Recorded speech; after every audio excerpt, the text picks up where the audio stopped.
मागील काही व्हिडिओ लेक्चरमध्ये आपण अर्थशास्त्रातील मूलभूत संकल्पना बघितल्या होत्या. या व्हिडिओ लेक्चरमध्ये आपण अर्थव्यवस्थेचे काही प्रकार व क्षेत्रे आपण बघणार आहोत. नेमकं अर्थशास्त्र हा विषय जो आहे 18व्या शतकापासून याचा वेगळं शास्त्र म्हणून याचा अभ्यास करण्यास सुरुवात झालेली आहे. आपण मागील संकल्पनांमध्ये याच्या उत्पत्तीविषयी सुद्धा बघितले आहे, याच्या डेफिनेशन पण बघितल्या आहे. अनेक अर्थतज्ञांच्या या विषयाविषयी आपण व्याख्या पण बघितल्या होत्या.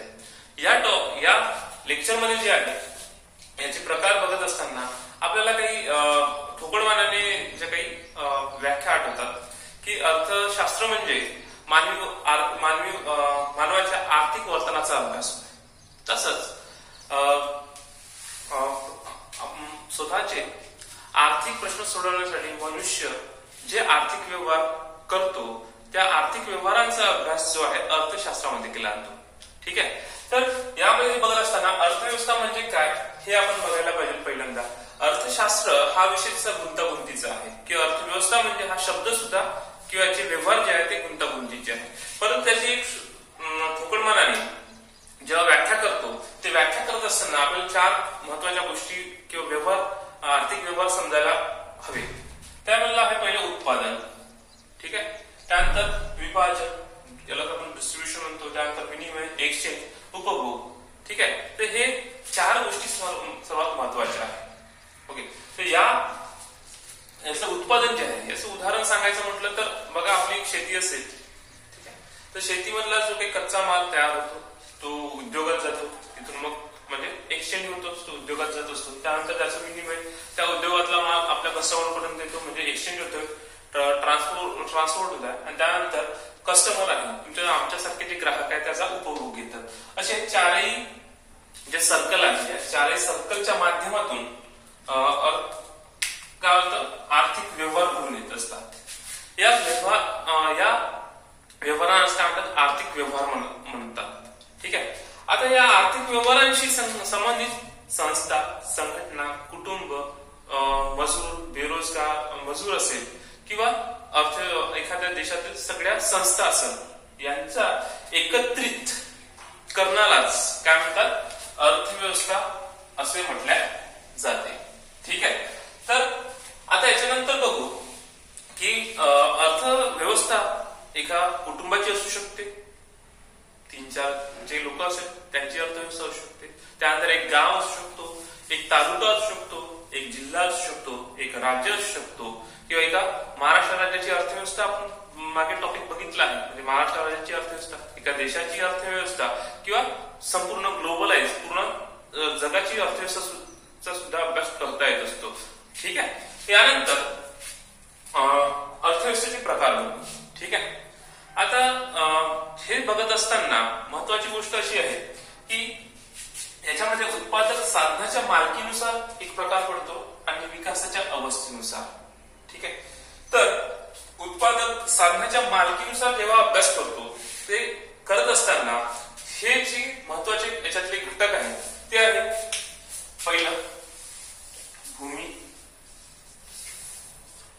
दुसरा आहे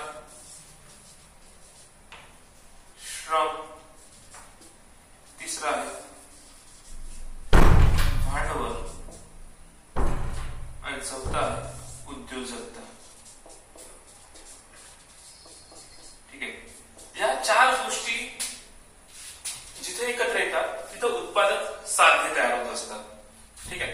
भूमी असेल, आता समजा आपण शेतकरी आहोत, शेतकऱ्यांची मुलं आहोत, तर आपल्यासाठी महत्वाचं आहे की आपल्याला शेतीसाठी काय महत्वाचं आहे भूमी महत्वाची. त्यानंतर भूमी करत असताना त्याला नांगरण लागेल, वखरण लागेल. ठीक आहे. त्यानंतर जर आपल्याला शेत रोवणं करायचं असेल म्हणजे धान लावायचं असेल तर त्याला गाळण पण करावं लागेल, पहिले धान टाकावं लागेल. त्यासाठी काय पहिले भूमी लागेल. त्यानंतर भूमीमध्ये काम करणारे तुम्ही, आम्ही, तुमच्या आई वडिलांसारखे असेल, आई वडील असेल किंवा तुम्ही असाल स्वतः काम करावं लागेल म्हणजे मजूर लागेल, श्रमिक लागेल. त्यानंतर तिसरा आहे भांडवल. आता हे रोवण्यासाठी आपल्याला धान पहिल्यांदा काय करावं लागतं टाकून ठेवावं लागतात म्हणजे ते रोप तयार होण्यासाठी. मग त्याला लागेल भांडवल, ते धान्य आणण्यासाठी, त्याला खतं घेण्यासाठी लागेल काय भांडवल लागेल, पैसा लागेल.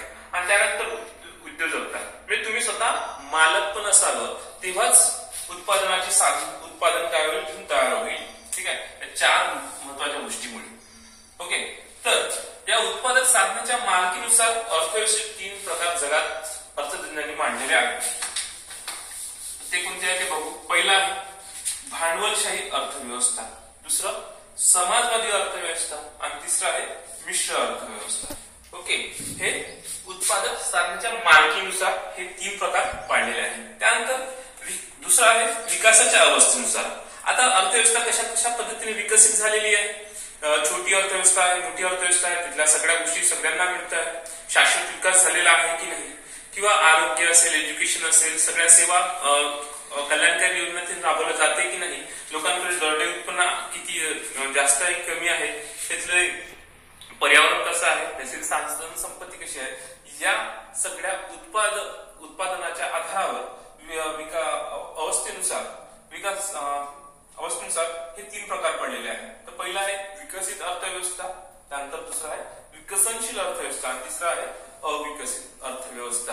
ठीक आहे, तर याच्यानुसार पहिल्यांदा आपण बघू भांडवलशाही अर्थव्यवस्था. ओके, यालाच काय म्हणतात, मुक्त अर्थव्यवस्था. ओके, तर पहिल्यांदा हे बघू भांडवलशाही अर्थव्यवस्था म्हणजे काय. ओके,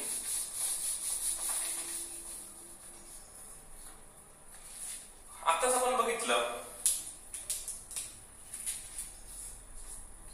भूमी, श्रम, भांडवल आणि उद्योग सत्ता.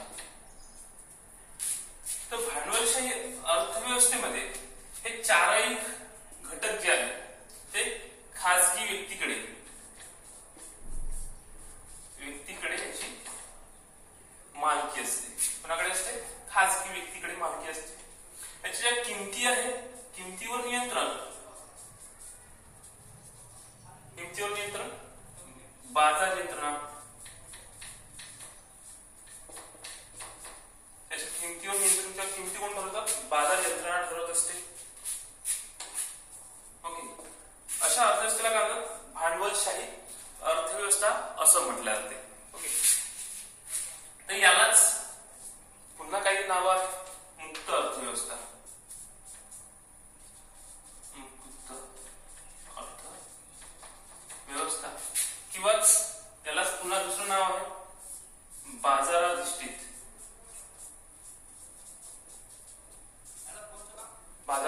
अर्थव्यवस्था. त्यानंतर दुसरा आहे हस्तक्षेप विरहित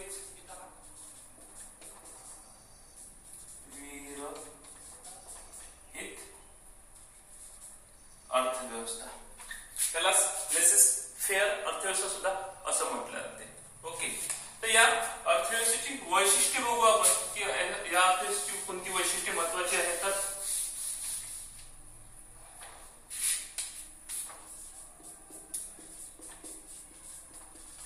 ओके, पहिलं वैशिष्ट्य जे आहे ते आहे याच्या साधनावर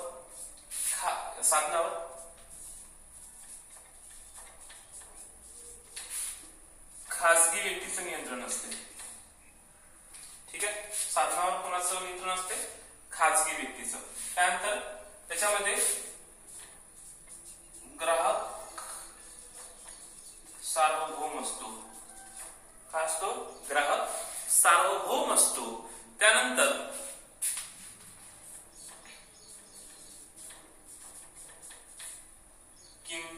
किमती जे आहे ते बाजार ठरवत असते. याच्यावर सरकारचा हस्तक्षेप नसतो. यावर सरकारचे नियंत्रण नसते. सरकारचे नियंत्रण नसल्यामुळे यालाच काय म्हणतात, हस्तक्षेप विरहित अर्थव्यवस्था म्हणतात किंवा मुक्त अर्थव्यवस्था म्हणतात. परत यालाच एक शब्द आहे लेसेस फेअर. ओके, हा सुद्धा एक शब्द आहे. त्यानंतर याचा जो उत्पादन ग्राहक इथे सार्वभौम असल्यामुळे नेमकं पसंतीनुसार असतात. ठीक आहे, ग्राहकांना वाव असतो इथं आपली कोणती वस्तू निवडायची कोणती नाही.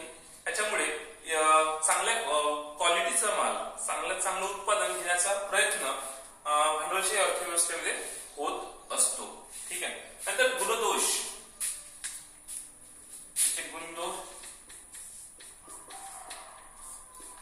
पहिला आहे साधनावर खासगी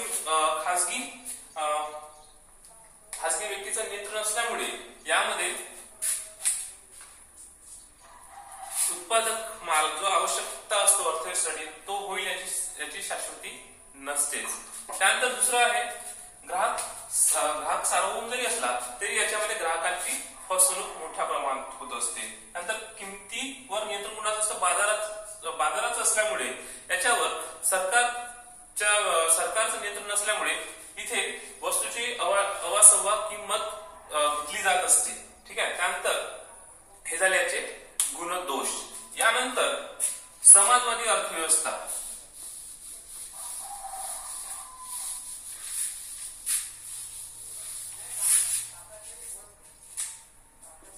पहिला आहे समाजवादी अर्थव्यवस्था म्हणजे काय? त्याच्यामध्ये उत्पादनाची साधने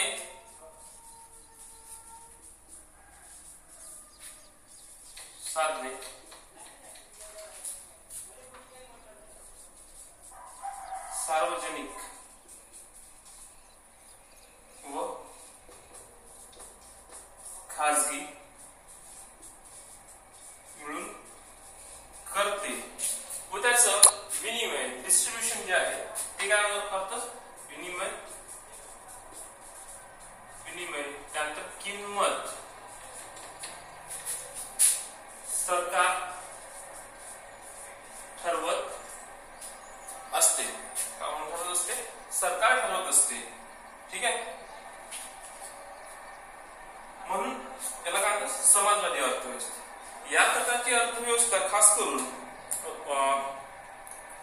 USSR म्हणजे पूर्वीचा जो रशिया होता तो, त्यानंतर क्युबा, उत्तर कोरिया, चीन या देशामध्ये ही समाजवादी अर्थव्यवस्था निर्माण करण्यात आलेली आहे. याचं वैशिष्ट्य असं आहे, याच्यावर सार्वजनिक आणि खासगी मिळून काय करतात? याचे उत्पादनाचे साधन निर्माण करत असतात, उत्पादन करत असते. याच्यावर नियंत्रण सरकारचं असल्यामुळे योग्य पद्धतीने काय होतं हे लोकांपर्यंत डिस्ट्रीब्यूट केला जातो. याच्यामध्ये कोणतीच विषमता तयार होत नाही, श्रीमंत आणि गरिबीची विषमता तयार होत नाही. सामान्यपणे सर्वांनाच काय केलं जाते? वस्तूचं किंवा उत्पादने वितरित केली जात असतात. ठीक आहे, त्यानंतर तिसरा मिश्र अर्थव्यवस्था. याच्यामध्ये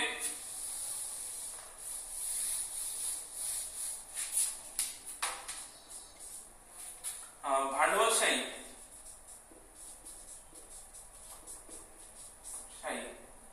प्लस समाजवादी या दोन्ही अर्थव्यवस्थेतील दोष वगळून फक्त गुणांचा वापर केलेला आहे. गुणांचा वापर करून ही अर्थव्यवस्था तयार केली आहे. त्याच्यामध्ये वस्तूचे उत्पादनाच्या साधनाची मालकी जी आहे सार्वजनिक आणि खासगी दोघांकडे असते. त्यानंतर याच्यामध्ये सरकार काय करतं? डिस्ट्रीब्युशनही करतं. सोबतच भांडवलशाही जो आहे किंवा खासगी व्यक्ती तो सुद्धा काय करतो? उत्पादन करू शकतो आणि त्याचं डिस्ट्रीब्युशन करू शकतो. तर अशा पद्धतीने ही मिश्र अर्थव्यवस्था या दोघांच्या गुणांचा एकत्रीकरण आहे. ओके, ठीक आहे विद्यार्थी मित्रांनो, हे आपण बघितले अर्थव्यवस्थेतील उत्पादन साधनाचे मालकीनुसार प्रकार. यानंतर अर्थव्यवस्थेचे ओके, तर उदाहरण जे आहे, उदाहरण याचं भारत आहे, आफ्रिकन कंट्री आहे. त्यानंतर या भांडवलशाहीचे उदाहरण आहे फ्रान्स असेल, अमेरिका असेल. ही काही महत्वाची उदाहरणे आहेत. त्यानंतर विकासाच्या अवस्थेनुसार अर्थव्यवस्थेचे प्रकार बघू. पहिलं होतं विकसित अर्थव्यवस्था.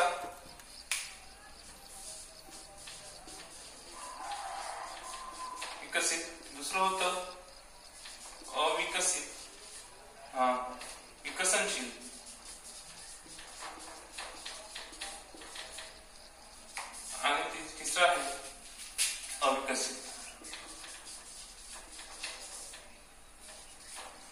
विकसित विकसित अर्थव्यवस्था म्हणजे ज्या अर्थव्यवस्थेमध्ये दरडोई उत्पन्न जे आहे ते एका पातळीपेक्षा जास्त असेल, म्हणजे ज्या काही आंतरराष्ट्रीय स्तरावर संघटना त्यांनी ठरवलेल्या पातळीपेक्षा जास्त असेल, तिथला ग्राहक सार्वभौम असेल किंवा त्यांना वस्तू मोठ्या प्रमाणात मिळत असेल, सगळ्या सेवा व्यवस्थित मिळत असेल, या सगळ्या आणि त्याचा HDI ह्युमन डेव्हलपमेंट इंडेक्स जास्त असेल, अशा देशांना काय म्हटलं जाते? विकसित देश म्हटलं जातं. त्याचं उदाहरण आहे अमेरिका, USA, नंतर जपान, ऑस्ट्रेलिया. ठीक आहे. त्यानंतर विकसनशील जे देश विकसित होण्याच्या मार्गावर आहे. ठीक आहे. त्याचं दरडोई उत्पन्न वाढत आहे, परंतु मोठी लोकसंख्या असल्यामुळे त्या देशामध्ये त्याचा विकास त्या पद्धतीने होऊन नाही राहिला. तर अशा देश, असे जे काही रनरअप देश आहेत, त्याच्यामध्ये आहे भारत आहे, त्यानंतर ऑस्ट्रेलिया, भारत आहे, त्यानंतर इंडोनेशिया आहे, आदीसारखे देश या वर्षामध्ये. त्यानंतर अविकसित, याच्यामध्ये या देशामध्ये पर कॅपिटा इन्कम कमी आहे, ह्युमन डेव्हलपमेंट इंडेक्स अगदी खालच्या पातळीला आहे, त्यानंतर तिथल्या ज्या आरोग्य सेवा असेल किंवा अन्य सेवा आहेत, एज्युकेशन सेवा असेल, त्या लोकांना व्यवस्थित मिळत नाही. त्यानंतर हंगर इंडेक्स खूप मोठा आहे. अशा देशांना काय म्हणतात? ते अविकसित.